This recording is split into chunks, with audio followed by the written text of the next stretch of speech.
c'est avec joie que nous recevons notre prédicateur de ce matin, notre bien-aimé le frère Louis, que je vous prie d'accueillir, d'encourager en même temps, parce que c'est lui qui nous apporte la parole de Dieu.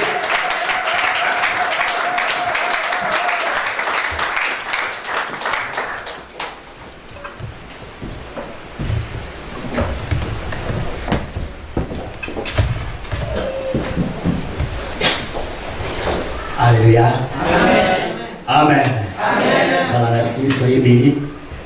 Nous rendons grâce à Dieu qui nous permet encore en ces dimanches que nous puissions être enseignés, nous bénis dans sa maison, dans sa présence et devant vous pour que nous puissions partager sa parole. Amen. Amen. Un grand merci à l'homme de Dieu, à maman Janine, de nous avoir fait confiance encore en ces dimanches pour nous céder la place pour que nous puissions encore partager la parole de Dieu. Un grand merci à tous les responsables et merci à chacun de vous d'être venus. Amen. Amen. Notre Dieu, il est bon. Amen. Il est bon, notre Dieu. Sans plus tarder, nous allons prendre nos Bibles. Nous allons lire un peu dans quelques proverbes.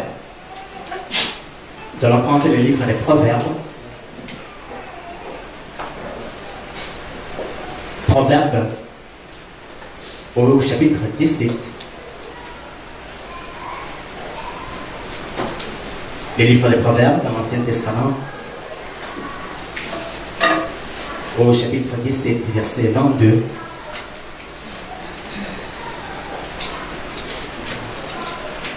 La Bible dit ici, vous avez trouvé Proverbes au chapitre 17, verset 22. 17, 22. Amen. Voilà, il est écrit: un cœur joyeux est un bon remède, mais un esprit abattu dessèche les eaux. Un cœur joyeux. Et au chapitre 15, verset 13, il dit: un cœur joyeux rend le visage serein, mais quand le cœur est triste, l'esprit est abattu. Au verset 15, tous les jours du malheureux sont mauvais, mais le cœur content est un festin perpétuel, est un festin de tous les jours. Le terme de notre message est simplement intitulé Le secret du bonheur. Amen. Le secret du bonheur. Nous aimons tous vivre dans le bonheur. Nous aspirons tous au bonheur, être heureux. Nous aimons tous être heureux dans la vie. Nous aimons tous être heureux dans notre foyer, dans nos familles, dans l'église, dans notre lieu de travail. Partout où nous nous trouvons, nous voulons être heureux. Et c'est la volonté des cieux que nous soyons heureux. C'est la volonté des cieux que nous puissions vivre heureux. C'est la volonté des cieux que nous vivons dans le bonheur. C'est son souhait. Et en créant l'homme, c'est ça sa pensée. Que l'homme soit heureux, que l'homme soit bien. Que l'homme soit heureux, que l'homme soit bien. Et lorsqu'il parle à Abraham, il dit: je te bénirai, je rendrai ton nom grand. Tu seras une source de bénédiction et toutes les familles seront bénies en toi. Il dit: je te bénirai. C'est moi qui prends les initiatives de te bénir. C'est moi qui prends toutes les responsabilités de te faire du bien. Et dans Proverbe, dans Jérémie, le livre que nous connaissons, au chapitre 29, verset 11, il nous dit que car Dieu connaît les projets qu'il a préparés pour nous. Il dit: car je connais les projets que j'ai formés pour vous, projets de paix et non de malheur, afin de vous donner un avenir et de l'espérance. C'est ça le souhait des cieux, que nous puissions être heureux. Et lorsque nous ouvrons les livres des psaumes, nous allons voir que lorsqu'on ouvre les premières pages de ces livres des psaumes, ça commence par le mot heureux. Et le Seigneur Jésus, lorsqu'il parle dans les béatitudes, Il commence son discours avec les mots heureux. Et l'apôtre Jean, plus tard, il va dire, je souhaite que tu prospères à tous égards. C'est ça la volonté des cieux. C'est ça le souhait des cieux. Que nous puissions être heureux. Que nous puissions vivre heureux. Et lorsque nous regardons la vie d'Abraham, à la fin de sa vie, la Bible résume sa vie en disant qu'Abraham mourut avec une année, mourir dans une vieillesse heureuse, rassasié des jours. Rassasié des longs jours. Ça veut dire, il vécut dans les bonheurs. Il vécut heureux. Et lorsque nous lisons également la fin de la vie d'Isaac, à qui Dieu a dit, ne descends pas en Égypte, reste à Guérar, je te bénirai. À la fin de sa vie, la Bible résume sa vie en disant qu'Isaac mourut âgé et rassasié des jours. Et lorsque nous revenons à David, lorsque nous lisons sa vie, à la fin de sa vie, la Bible dit, David mourut heureux, avec de longues années, dans toute la gloire, avec toutes les richesses, rassasiés et longs jours. Tous ces gens ont vécu dans le bonheur. Tous ces gens ont vécu dans la joie. Mais lorsque nous revenons dans la vie de David, lorsque nous prenons la vie de David, lorsque nous regardons sa vie, lorsque nous regardons les livres des psaumes, c'est comme ça ne correspond pas avec la fin de ce que la fin de sa vie dit. Parce que lorsque nous regardons sa vie, c'est une vie des épreuves. C'est une vie de combat. C'est une vie de difficultés. Il est entouré des ennemis de toutes sortes. À chaque fois, parfois, il est obligé de fuir. Saoul veut à sa vie. Même son fils Absalom veut à sa vie. Il y a des gens qui les maudissent. Que non, il n'y a plus de salut pour cet homme à ses yeux. Ces gens vivent dans les problèmes, dans les difficultés. Cet homme a passé dans les problèmes, dans les combats, dans les difficultés. Mais on le dit, il est mort, erré, rassasié, et non un jour avec des bonnes richesses. Mais pourquoi? C'est tout simplement parce que ces gens avaient découvert le secret du bonheur. Ces gens avaient découvert, non seulement ils avaient découvert le secret du bonheur, la source du bonheur, mais ils avaient également découvert certaines barrières qui peuvent faire obstacle au bonheur. Certains obstacles qui peuvent nous empêcher à être heureux. David a connu les problèmes de toutes sortes, les difficultés de toutes sortes, les combats de toutes sortes. Mais il n'a pas permis aux épreuves de la vie de déterminer ce que sera sa journée. Il n'a pas permis à ces combats de dicter ce qui doit être sa façon de vivre. Amen. Il n'a pas permis que ses ennemis puissent décider comment il va se comporter. Amen. Pourquoi? Parce qu'il savait qui est la source de toutes choses, qui est la source du bonheur. Ces gens avaient découvert toutes ces choses. Ils savaient où trouver le bonheur. Ils savaient quelles sont les choses qu'il faut éviter pour vivre dans le bonheur. Et c'est ce que nous voulons partager en ce dimanche. Ces barrières, les barrières qui peuvent nous empêcher à être heureux. Et pourtant, la volonté des cieux est que nous puissions être heureux, que nous puissions vivre dans le bonheur, et que nous puissions être heureux, et que nous soyons heureux, heureux dans notre lieu de travail, heureux lorsque nous venons à l'église. Quand David dit, je suis dans la joie, quand on me dit, allons à la maison de l'Éternel. Mais lorsque nous revenons à nous, souvent parfois l'église nous ennuie. Souvent on dit non, le temps qu'on passe c'est très long. On est fatigué. Les prédicateurs ne savent rien de la vie. Mais David lui dit, non, je suis heureux. Lorsqu'on me dit, allons à la maison de l'Éternel. Pourquoi? Parce qu'il savait qui est la source de son bonheur. Et il découvre quelles sont les barrières, quelles sont les choses qui peuvent mettre barrière à ce bonheur. La première chose, c'est l'ingratitude. Manque de reconnaissance. L'ingratitude. C'est pour ça que nous lisons les psaumes au chapitre 78. Il y a 72 versets. Et dans ces psaumes, Asaph raconte les bienfaits des cieux à son peuple. Mais ce peuple va passer à côté à cause de l'ingratitude, du manque de reconnaissance. Ces gens se plaignent alors que Dieu avait tellement fait pour eux. Ces gens se plaignent alors que Dieu leur avait tellement donné. Ces gens se plaignent alors que Dieu avait tellement fait des miracles au travers d'eux. Et Asaph exhorte ces gens que ces gens ne puissent pas abandonner Dieu. Que ces gens ne puissent pas abandonner la loi de Dieu. Et que ces gens ne puissent pas être ingrats vis-à-vis de ces dieux. Pourquoi? Parce que s'ils sont ingrats vis-à-vis de ces dieux, ils attirent non la bénédiction, mais ils attirent le jugement de Dieu. La manque de reconnaissance, ça peut nous fermer le chemin du bonheur. Manque de reconnaissance. C'est ça l'esprit qui anime le monde. Parce que l'esprit du monde, c'est un esprit revendicateur. Un esprit insatisfait.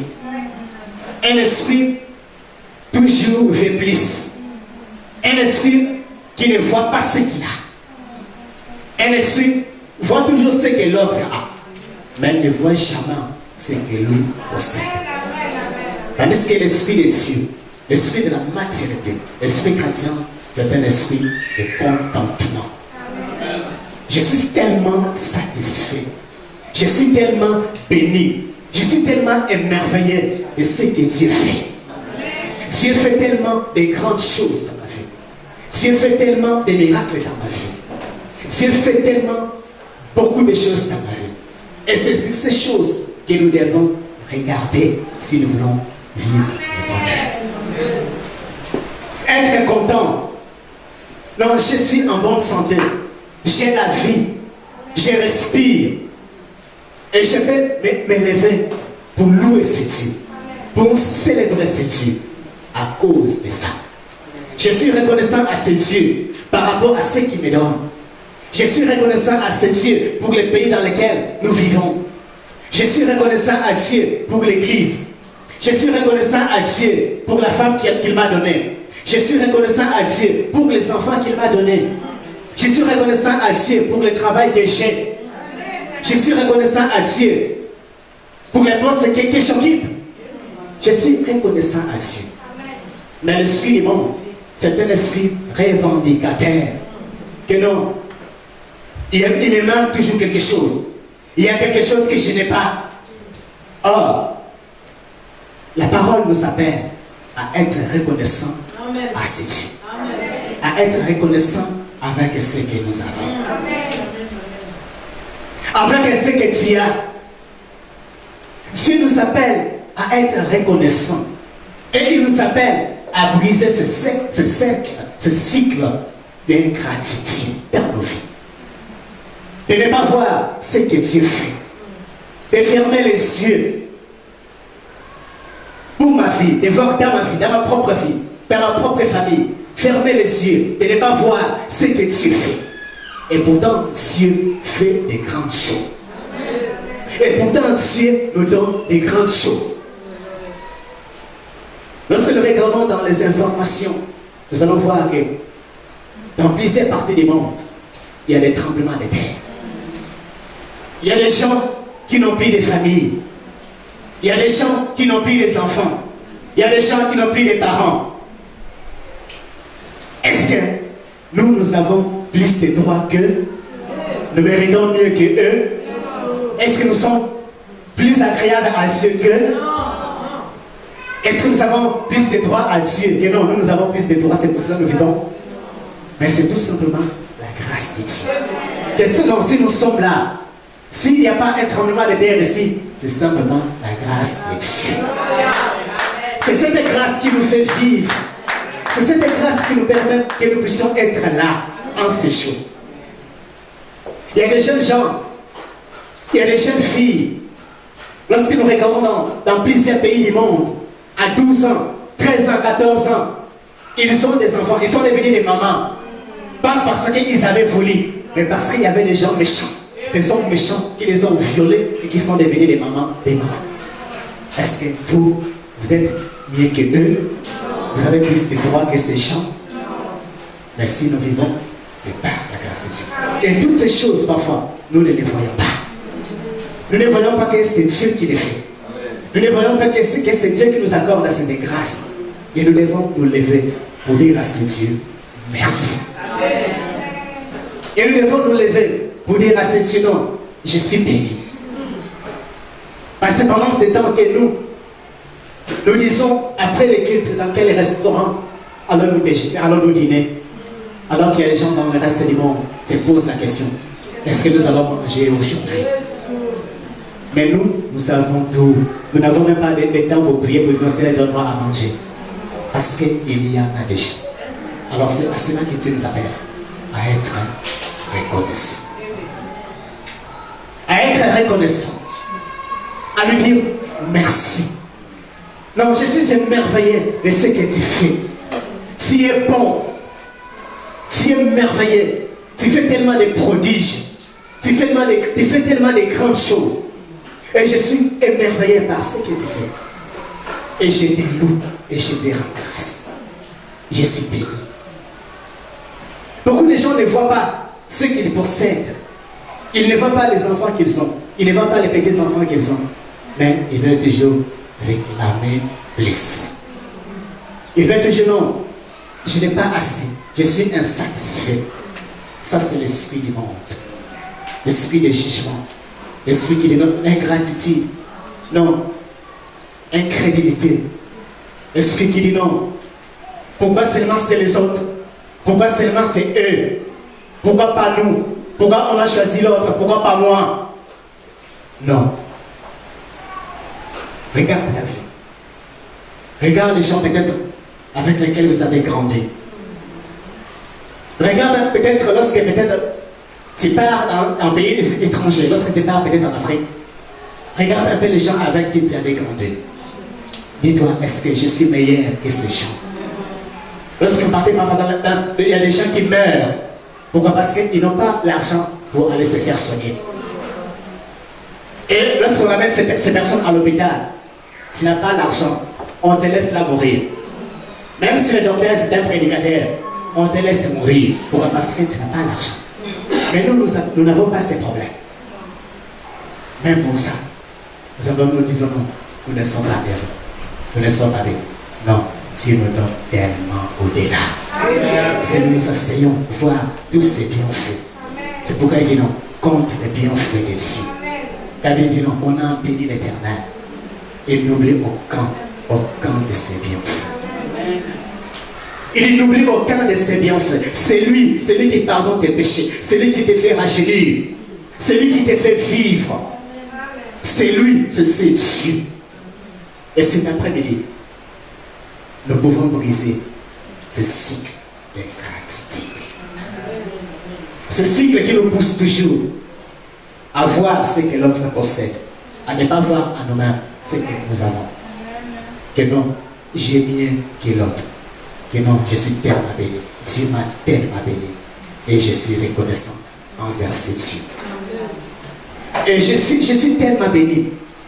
Je suis tellement béni. Et je suis reconnaissant envers ce Dieu. Le Proverbe, au chapitre 20, le verset 12, il dit ceci. L'oreille qui entend et l'œil qui voit, c'est l'Éternel qui les a fait, l'une et l'autre. Salomon nous fait remarquer dans ces versets que nous devons également apprécier nos corps.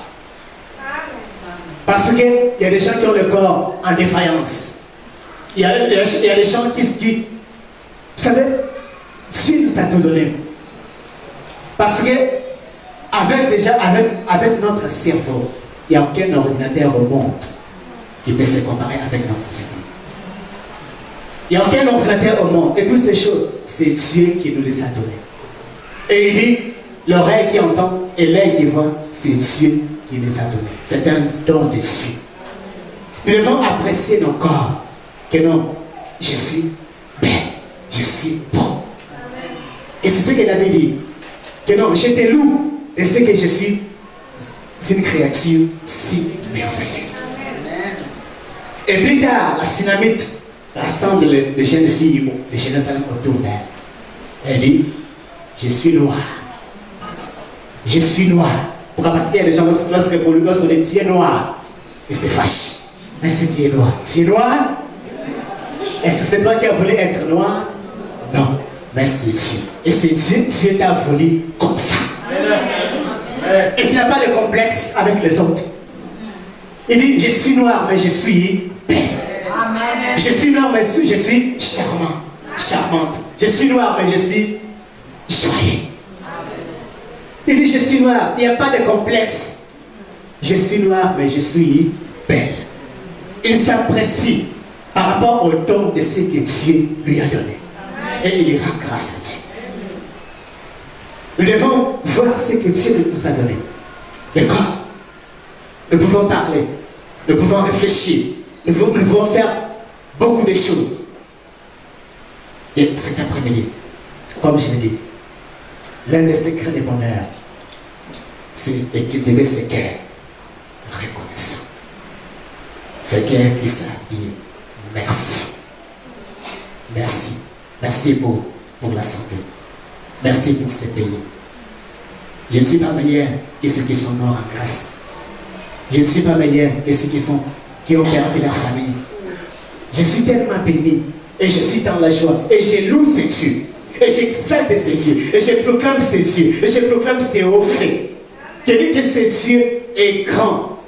Et c'est ce que Asaph dit, que nous devons raconter à la génération future ce que Dieu a fait. Et c'est ce que nous disons aux jeunes gens. Que le Dieu de la Bible, que le Dieu que nous parlons, ce n'est pas le Dieu qu'on nous présente dans le monde. Parce que le Dieu qu'on présente dans le monde, c'est un Dieu qu'on a besoin le jour du mariage. C'est un Dieu qu'on a besoin le jour de l'enterrement. Et ce n'est pas ce Dieu que nous avons besoin. Parce que ce Dieu, pour nous, c'est un Dieu de tous les jours. C'est un Dieu de tous les temps. Et nous l'aimons. Et nous le proclamons. Et nous l'exaltons. Pourquoi? Parce que ce Dieu, il est grand. Ce Dieu, il est puissant. Ce Dieu est capable de tout. Il peut changer ton histoire. Il peut changer ton avenir. Il peut changer ta vie. Et lorsque je me tiens devant lui, je suis émerveillé de ce qu'il fait. Un Dieu qui sépare la mer rouge en deux. Un Dieu qui fait tomber la main du ciel et son peuple est nourri. Ce Dieu est grand. Un Dieu qui s'élève et qui va là où les gens pleurent parce que la jeune fille est morte. Qui vient et qui dit non, la jeune fille n'est pas morte, mais elle va. Et personne ne peut parler comme c'est Dieu. Personne ne peut parler comme lui parce que lorsque lui il parle, il agit. Lorsque lui il parle, il fait. Et nous devons lui être reconnaissants. Reconnaissant les fiscs de ce que nous avons. Reconnaissant les fiscs de ce que nous possédons. Que non, j'ai des enfants. Et je dis merci là-dessus. Merci pour mes parents. Pourquoi? Parce qu'il y a beaucoup de gens qui ne connaissent même pas leurs parents. Il y a beaucoup de gens qui ont été abandonnés par leurs parents. Mais moi, je suis avec mes parents. Et je me dis, Seigneur, je ne mérite rien. Je ne mérite rien. Tout n'est que grâce. Tout ce que je vois, ce n'est que ta grâce. Tout ce que je vis, ce n'est que ta grâce. Voilà pourquoi je viens et je te loue. Est-ce que cet après-midi, y a-t-il des gens qui veulent briser ce cycle de gratitude, qui ne voient pas dans leur propre vie ce que tu fais, dans leur propre vie ce que Dieu leur donne, qui ne voient pas les miracles des cieux, comme les enfants d'Israël. Dieu les a fait sortir d'Égypte, il les a conduits dans le désert, il les a nourris, mais à chaque fois, ils se plaignaient. Ils ont oublié ce que Dieu avait fait pour eux. Lorsque vous regardez, un jour, le Seigneur Jésus guérit 10 lépreux. 10 lépreux. Et la Bible dit, les 10 ont été guéris. Mais seulement un seul est revenu auprès du Seigneur pour lui dire merci. Est-ce que cet après-midi, il y a des gens qui veulent mettre à côté de ces lépreux, ces Samaritains, ces étrangers, pour dire à Dieu merci. Merci parce que tu m'as béni. Merci parce que j'ai un mari qui m'aime. Merci parce que j'ai des enfants qui m'aiment. Merci parce que j'ai une église, j'ai un pasteur qui m'aime. Merci parce que j'ai tout ce qu'il me faut pour la vie que tu m'as donnée. J'ai tout ce qu'il me faut. Merci pour mes parents. Merci pour le travail. Merci pour l'endroit que tu m'as établi. Y a-t-il des gens qui veulent se mettre cet après-midi avec cet étranger qui revient? Pourquoi? Parce que quelques minutes avant, à la fin, leur vie était finie. Leur vie, ils s'étaient séparés de tout le monde. Leur vie était finie. Et là, Jésus les guérit. Et cet homme revient pour dire non, je ne mérite rien. Mais je viens de dire merci. C'est pourquoi l'apôtre Paul en parlant aux Colossiens, il dit rendez grâce au Père. Il dit rendez grâce au Père qui vous a rendu capable d'avoir part à l'héritage des saints. C'est lui qui nous a rendu capables. Ce n'est pas nous-mêmes. Ce n'est pas par nos propres efforts. Tout ce que nous possédons, tout ce que nous avons, nous ne les avons pas par notre propre effort. Ce n'est pas par notre épée. Nous n'avons pas acquis toutes ces choses par notre intelligence. Ce n'est pas notre intelligence qui a fait que nous puissions avoir ce que nous avons. Mais c'est la grâce de Dieu. C'est Dieu qui nous a donné toutes ces choses. Et nous nous tenons devant lui. Et nous nous approchons devant lui pour lui dire non, Seigneur, merci. Merci parce que j'ai vu. Merci parce que j'ai vu mes petits-enfants. Merci parce que j'ai vu mes arrière-petits-enfants. Merci parce que je suis heureux. Peu importe ce que j'ai vu, peu importe les combats, peu importe les difficultés. Mais je sais une chose, comme nous l'avons chanté, que c'est Dieu interviendra, que c'est Dieu, en son temps, il fera des grandes choses. Dans ma vie, il va agir. Mais avant que je puisse avoir ces choses, il y a des choses que Dieu a fait dans ma vie. Je l'ai fait. Ce matin, si vous pouvez avoir ce qui pourra faire votre bonheur, qu'est-ce que vous allez choisir?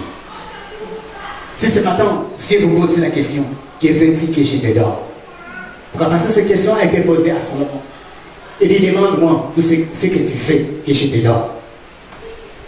Si Dieu nous demandait, qu'est-ce que tu fais que je te donne? Qu'est-ce que tu fais que je fasse pour toi? Qu'est-ce que nous allons demander? La prospérité, la bonne santé, un bon mariage, un bon emploi, une bonne carrière. Quoi? Qu'est-ce qui fera notre bonheur? Mais laisse-moi nous dire, si nous disons, je veux la prospérité, je veux la santé, il y a tellement de gens dans le monde qui ont toutes ces choses. Ils ont les richesses, ils sont les célébrités, ils ont la gloire, ils ont le pouvoir, ils ont l'argent, mais qui sont malheureux. Il y a des gens qui ont des millions, mais qui se suicident. Il y a des gens, mais ils ont des millions, ils ont l'argent, ils ont la gloire, ils ont tout, mais qui se suicident, qui se plongent dans l'alcool, qui se plongent dans les drogues pour noyer leurs soucis. Cela veut dire, ce n'est pas ces choses qui font le bonheur de l'homme. Pourquoi? Parce que le secret du bonheur, la source du bonheur, n'est rien d'autre que Dieu lui-même. Et David et Salomon et tous ces gens avaient trouvé ces dieux. Ils avaient compris que non, en dépit des problèmes, au-delà de tout ce qu'on peut voir comme problème, nous avons un Dieu. Et ce Dieu ne dort pas. Et ce Dieu voit tout. Peu importe la rage de Saoul, peu importe la rage d'Absalom, peu importe mes ennemis qui m'entourent, j'ai un Dieu. Et ce Dieu me suffit. Il dit, Jérémie dit non. Ces peuples ont commis double faute. Pourquoi? Parce qu'ils m'ont abandonné.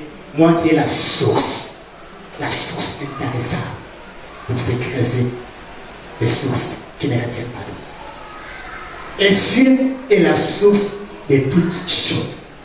Et nous devons lui être reconnaissants. Ça, c'est le premier obstacle qui fait que nous ne puissions pas vivre le bonheur. Le deuxième obstacle, je l'ai dit, mais je vais encore le redire, c'est la jalousie. La jalousie. La jalousie fait que on regarde l'autre. On regarde ce que l'autre possède. Et on dit, ces choses devaient me revenir. On regarde la statue de l'autre. On dit non, c'est moi qui devais occuper cette position. C'est moi qui devais occuper cette place. La jalousie dit non, ce que l'autre possède, ça devait me revenir. Et la Bible dit, dans Proverbe chapitre 27, le verset 4, il dit, la fureur est cruelle et la colère impétueuse, mais qui résistera devant la jalousie? Il dit, la colère, la fureur, toutes ces choses sont fortes, mais la jalousie est plus destructrice. Ça détruit plus que la colère. La jalousie peut nous détruire. La jalousie peut nuire à notre santé. La jalousie peut faire des grands dégâts, pas dans la vie des autres, mais dans notre propre vie. Pourquoi? Parce qu'on se sent déprimé. On veut plus, on veut ce que l'autre possède, mais on ne voit pas ce que moi-même je possède. La jalousie ne voit pas ce que moi je possède. La jalousie voit ce que l'autre possède. Non, le mari de l'autre devait me revenir. La femme de l'autre devait me revenir. Non, ce que l'autre possède, sa place, sa position, son emploi, devait me revenir.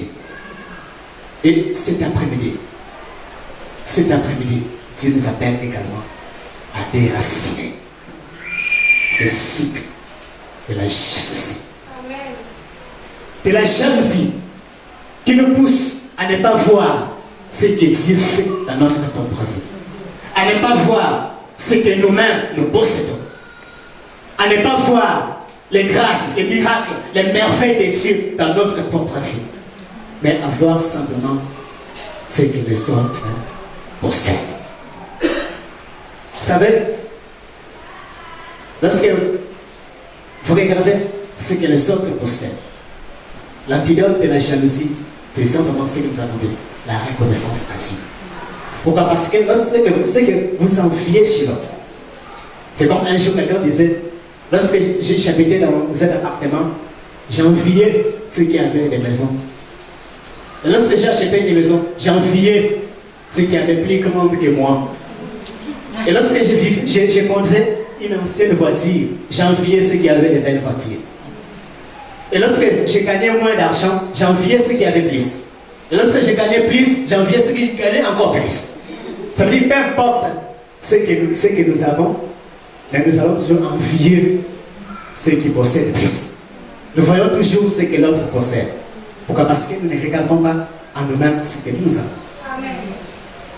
Et pour éviter de tomber dans la jalousie, il y a une chose que nous devons comprendre. Que lorsque la personne que vous enviez, vous ne savez pas dans quelle mesure il est béni. Ou dans quelle mesure il est transféré. Vous ne connaissez pas ses problèmes. Vous ne connaissez pas ses combats. Vous ne connaissez pas ce qu'il avait sacrifié pour arriver à ce niveau. Vous ne connaissez pas sa vie. Mais tout simplement ce que vous voyez, c'est qu'il possède. Et vous ne savez pas comment il a fait pour avoir ces choses. Peut-être qu'il a sacrifié sa famille. Peut-être qu'il a sacrifié sa santé. Mais tout ça, vous ne voyez pas. Mais tout simplement ce que vous voyez, non. Ce qu'il possède devait me révéler.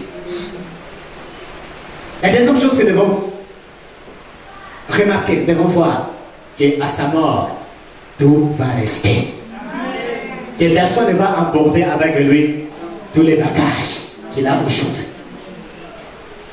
Un jour, je l'ai dit ici, lorsqu'on va mourir, on peut vous acheter les cercueils les plus chers du monde. On met tout l'or, les diamants, on mélange tous les pierres précieuses. On vous enterre. Ça ne change Rien. On peut vous mettre tout l'argent dedans. On met de l'or, on vous met des costumes, tout ce que vous voulez. Des costumes de toutes sortes de modèles. Ce que vous aimez. Ça ne change rien. Pourquoi? Parce que lorsque nous sommes venus, nous n'avons rien apporté. Et lorsque nous allons retourner, nous n'allons rien également apporter. Alors, au lieu de jalouser les gens, sois heureux avec ce petit. Et non, à sa mort, il ne va pas emporter ça. À sa mort, comme je l'ai dit encore, qu'on peut réunir tous les hommes du monde, les dieux du monde entier. On fait des cérémonies, des cultes pour que cette personne va au ciel. Mais s'il n'a jamais donné sa vie à Jésus, il n'ira jamais au ciel. Si lui-même n'a pas arrangé sa vie, n'a pas mis sa vie en règle avec ses dieux, on peut réunir tous les hommes de Dieu du monde entier. On fait des cultes. 1000 ans, 100 ans. Ça ne change rien à la destinée de la personne. Alors, au lieu de jalouser cette personne, regarde simplement autour dans votre propre vie. Dites-vous que Dieu m'a tellement béni. Cette personne, ce qu'il possède, je ne connais pas ses combats. Et je ne sais pas dans quelle mesure il est heureux. Peut-être lui-même aussi, il est malheureux. Donc, lorsque nous regardons les gens célèbres, nous les envions, n'est-ce pas? Lorsque nous regardons les gens à la télé, nous disons non, si je pouvais être comme cet homme. Mais dans le lieu secret de leur vie, vous ne connaissez pas. Vous ne connaissez pas ce qui se passe dans leur foyer. Vous ne connaissez pas ce qui se passe avec leurs enfants. Vous ne connaissez pas avec ce qui se passe dans leur propre vie. Mais vous simplement, vous les enviez. Non, vous ne connaissez rien de leur vie. Regardez dans votre propre vie ce que Dieu vous a donné et cultivons ces cœurs reconnaissants. Ça, c'est la deuxième obstacle qui ne nous permet pas à être heureux, la jalousie. Alors, au lieu d'être jaloux, comme je l'ai dit, regarde ce que Dieu t'a donné. Ne regarde pas à ce que tu n'as pas encore, Ne regarde pas à ce que l'autre possède, mais regarde à ce que Dieu t'a déjà donné. Regarde à ce que Dieu t'a déjà donné, à ce que tu possèdes déjà. Le troisième obstacle au bonheur, il est écrit dans Proverbe au chapitre 41, le verset 2. Toutes les voies de l'homme sont droites à ses yeux, mais celui qui pèse les guerres, c'est l'Éternel. Il dit chacun croit agir bien, mais celui qui sauve les guerres, c'est Dieu. Le troisième obstacle, c'est le sentiment de croire que j'ai droit à plus. J'ai droit à plus. C'est ce sentiment qui nous empêche à vivre dans le bonheur. Que non, j'ai droit à plus. Ce que ma femme me donne n'est pas assez. Ce que mes parents me portent n'est pas assez. Je suis, comme je l'ai dit, je suis insatisfait de ce que j'ai. Et nous pensons tous que non, nous avons droit à plus. Que ce que je possède, non, ce n'est pas assez. J'ai droit à plus d'argent, j'ai droit à plus d'amour, j'ai droit à plus de ceci, j'ai droit à plus de ceci.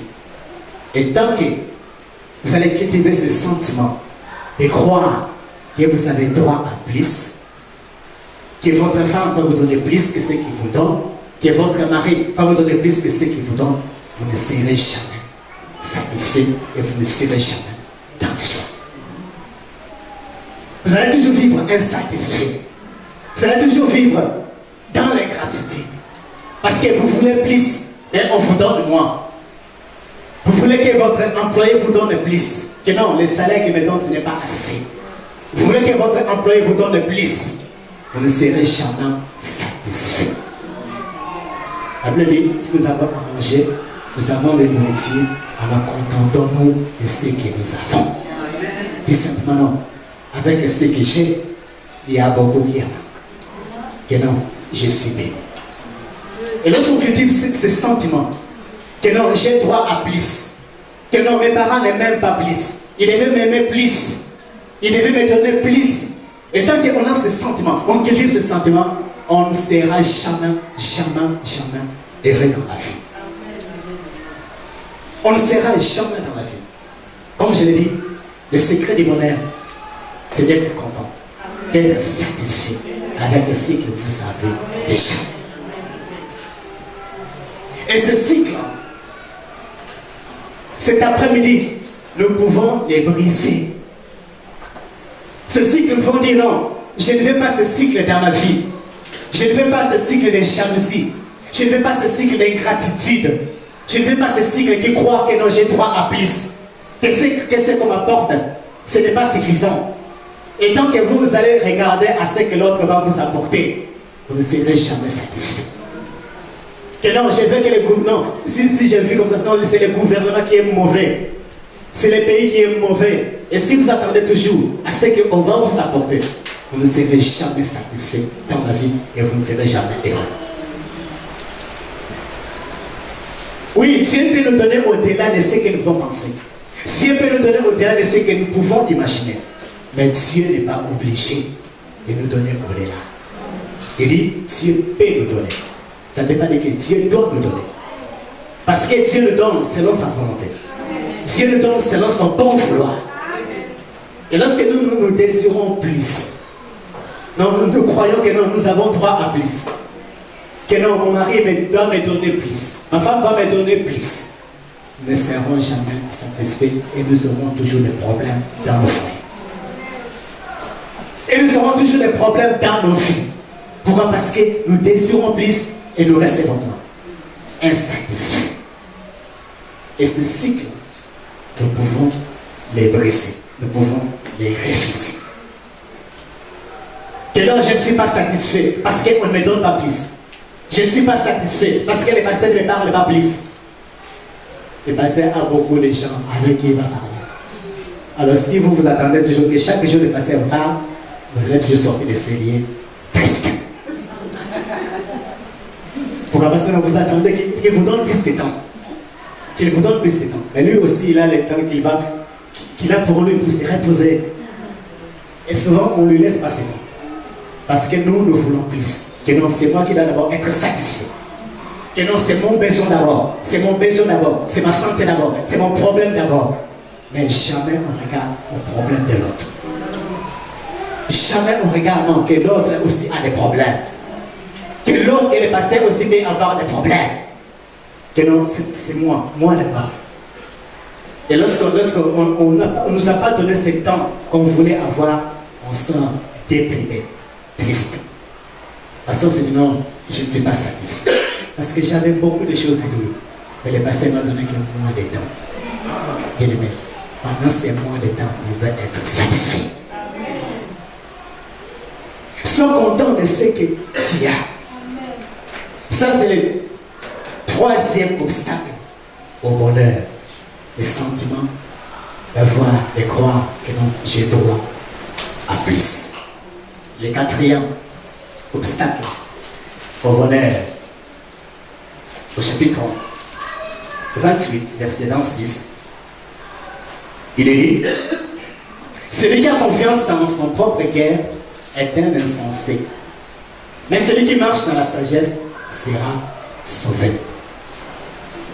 Ce texte nous veut simplement dire que non, au-delà de nous, il y a des gens qui sont plus sages.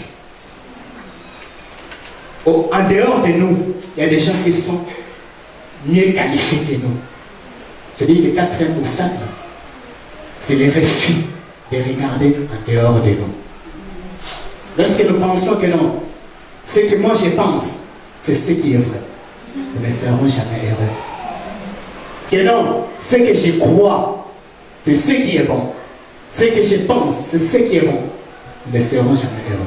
Pourquoi? Parce que en dehors de nous, il y a des gens qui sont mieux placés, qui ont beaucoup d'expérience de la vie que nous. Et dans n'importe quelle question de la vie, que si nous voulons prendre, et leur conseil peut nous sauver. Leur conseil peut nous éviter de beaucoup de dégâts. Et nous devons les considérer. Que non, il y a des gens à qui nous pouvons consulter pour nous donner des bons conseils. Pourquoi? Parce que ils sont sages.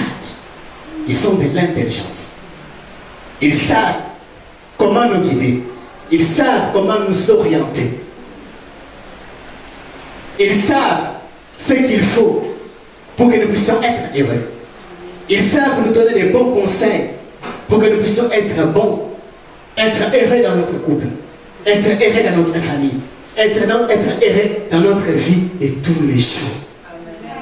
Et lorsque nous mettons en dehors ces gens, nous refusons leurs conseils, nous pensons que non, ce que moi je pense, ce que je crois, c'est ça ce qui est bon, nous ne serons jamais heureux et satisfaits. Pourquoi? Parce que nos sentiments changent. Nos sentiments changent selon les émotions. Aujourd'hui, on peut être dans la maison, on s'assoit, on ne veut rien dire. C'est comme on croit que la personne est fâchée, mais la personne n'est pas fâchée. C'est parce que ses sentiments ont changé.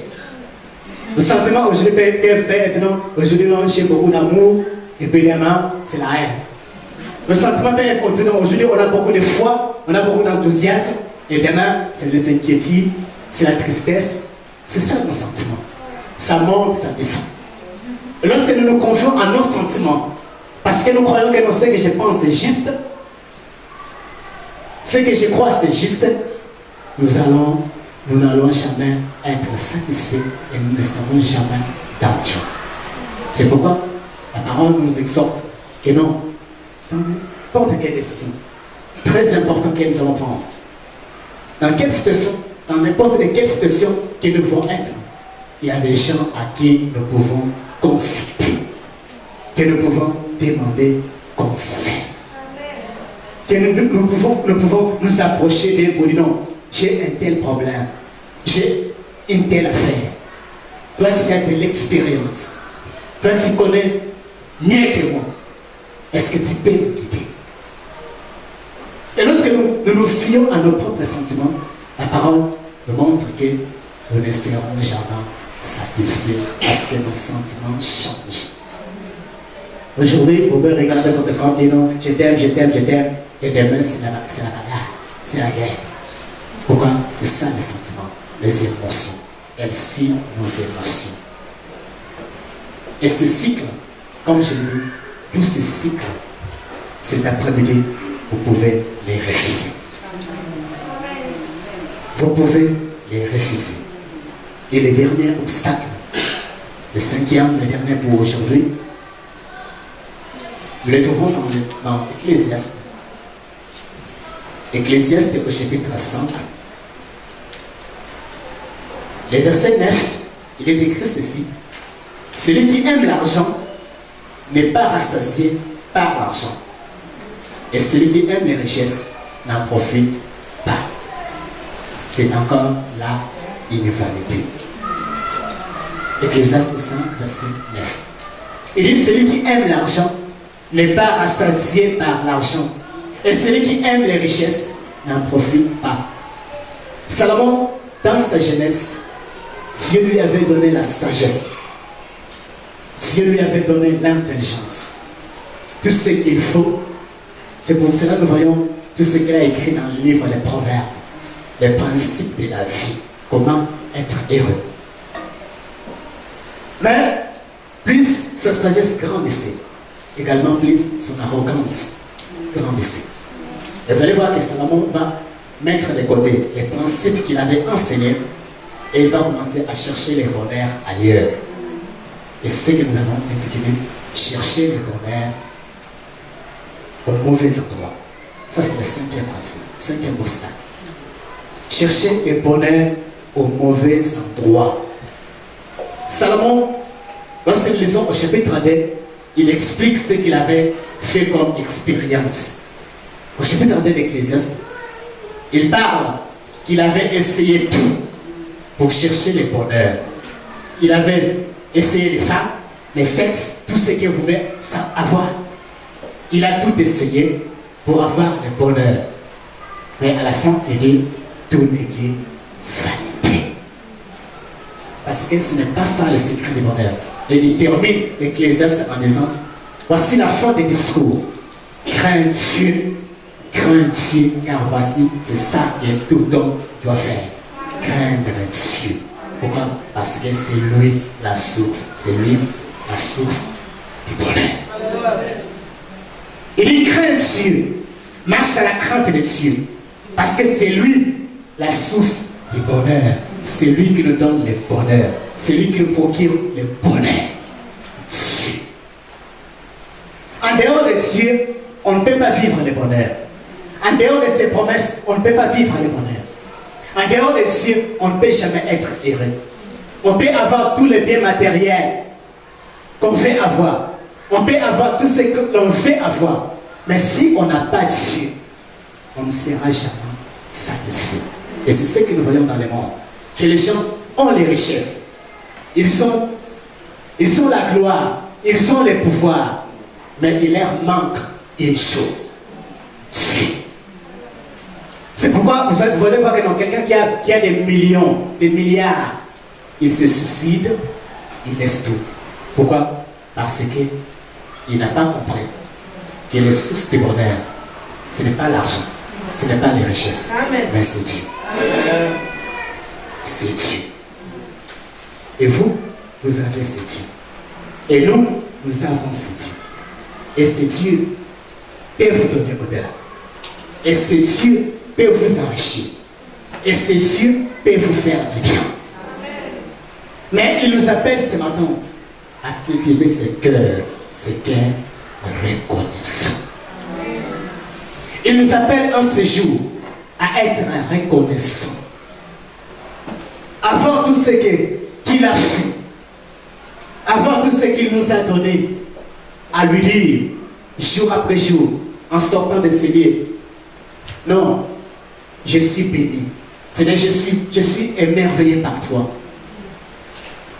Je suis émerveillé par toi. Peu importe les combats. Je l'ai dit, David avait des combats. David avait des difficultés. Abraham avait des combats, il avait des difficultés. Isaac avait des combats, il avait des difficultés. Mais ils savaient une chose, ou ils avaient une chose en commun, c'est qu'ils avaient Dieu. Ils avaient trouvé la source du bonheur, qui est Dieu. Dieu est la source de toutes choses. Jeunes gens, il n'y a pas de bonheur en dehors de Dieu. Vous ne pouvez pas vivre heureux. Vous ne pouvez pas être heureux si vous mettez Dieu de côté. Vous ne pouvez pas être dans le bonheur si pour vous, Dieu est simplement le Dieu qu'on va appeler le jour qu'on va se marier. Ou Dieu est le Dieu simplement qu'on va appeler le jour qu'on va mourir. Le jour qu'on va nous enterrer pour faire un culte.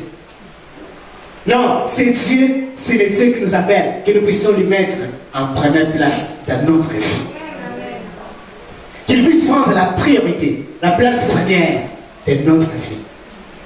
Pourquoi? Parce que c'est lui la source du bonheur. Le secret du bonheur. Dieu est la source du bonheur. Il y a des obstacles qu'il faut éviter pour vivre le bonheur. L'ingratitude, la jalousie, le sentiment de croire que j'ai droit à plus, les refus de voir en dehors de nous et chercher le bonheur dans les mauvais endroits, chercher le bonheur dans les sexes, chercher le bonheur dans l'alcool, chercher le bonheur dans les drogues. Toutes ces choses ne procurent pas le bonheur. Celui qui procure le bonheur, c'est Dieu. Alors ce matin, il nous appelle à cultiver ce cœur, être content. Que non, je suis content. Je suis tellement béni. Seigneur, merci pour l'Église. Merci pour les pasteurs. Merci pour les responsables. Merci pour mon frère, les côtés de tout. Merci pour ma sœur. Voilà ce que Dieu désire pour chacun de nous. Que Dieu vous bénisse.